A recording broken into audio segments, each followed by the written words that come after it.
Welcome to the Miami Heat Zone podcast. We're pushing to 6,000 subscribers. Guys, we are halfway to that goal.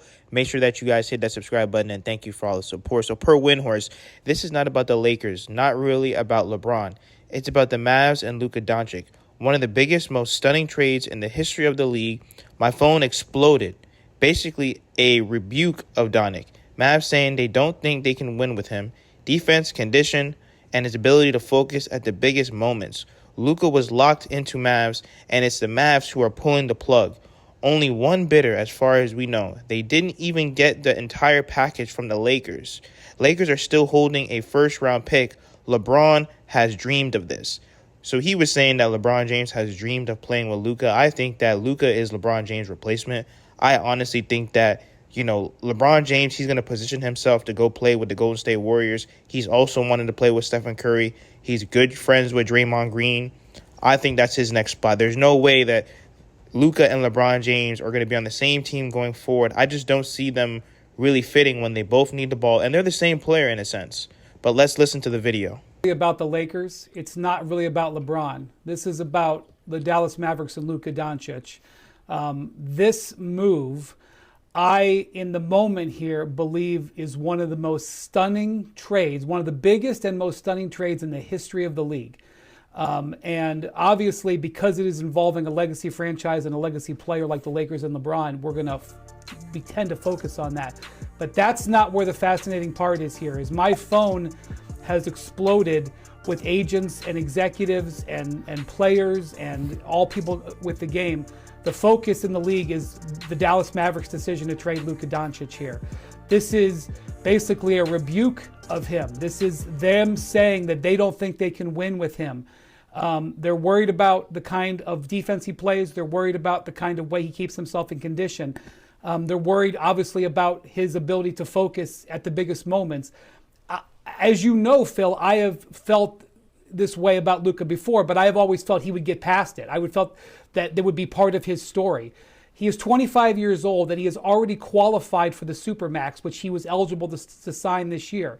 There was no way he wasn't going to sign that contract. He was going to be committed to the Dallas Mavericks. This was a player who was locked in. It was going to be a question of, could he win 2 or 3 MVPs? Could he win 1 or multiple championships?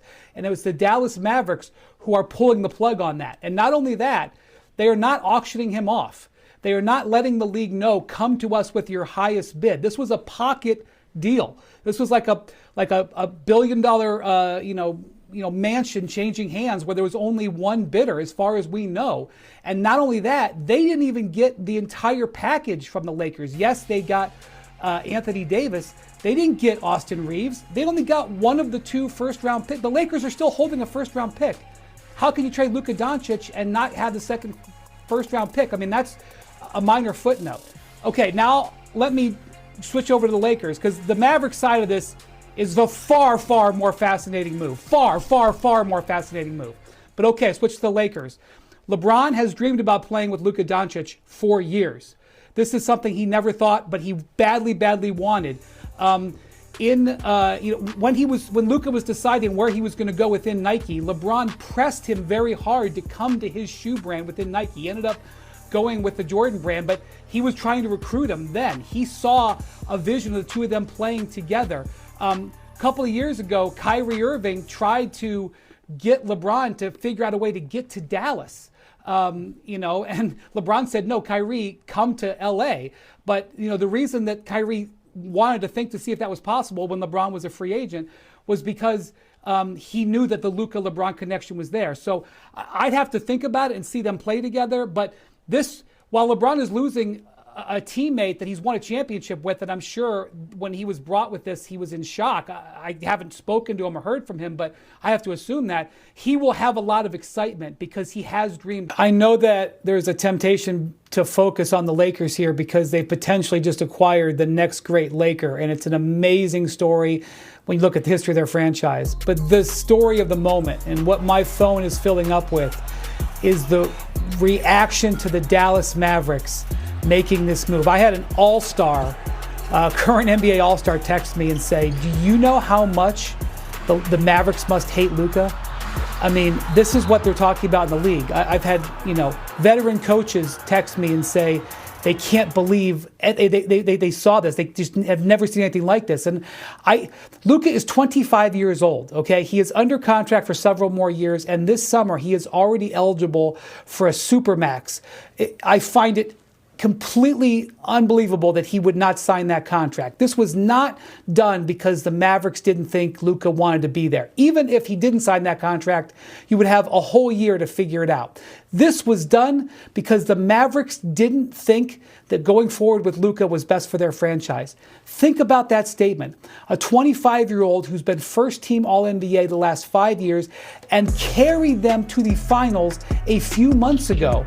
And they said, we want out of the Luka Doncic business, and we want out of it now. They didn't put him on auction, Kevin. They didn't say, we're going to trade Luka Doncic, bring us your offers. They targeted one team, and they made the offer and deal in stealth mode.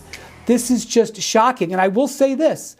We all know what Luka's, pockmarks are. We all know what his deficiencies are. We all have seen his greatness. But nobody in the world has more information on Luka Doncic than the Mavericks. And the Mavericks just pulled the ripcord. So all around, the Lakers, they got their franchise guy for the future in Luka Doncic. But then at the same time, the Dallas Mavericks, they got their big man with Anthony Davis. They have Klay Thompson, Kyrie, Gafford. They have a great group of role players over there. So overall, I just think that it kind of works out for both sides. The Dallas Mavericks, they did not want to pay $300 million to Luka. They had issues about his conditioning and the way that he pretty much plays the game. I think that they did not want him long-term, and I'm sure they had some problems behind closed doors. And the Dallas Mavericks now, they can continue to get better. They can compete right now. But I honestly think LeBron James, he's going to request that trade, and he's going to be headed to the Golden State Warriors. Now, when it comes to Jimmy Butler, when it comes to all the other teams in the Western Conference, are they now going to go all in for Jimmy Butler? Are the Spurs going to go all in for Fox? So there's a lot of variables when it comes to this trade.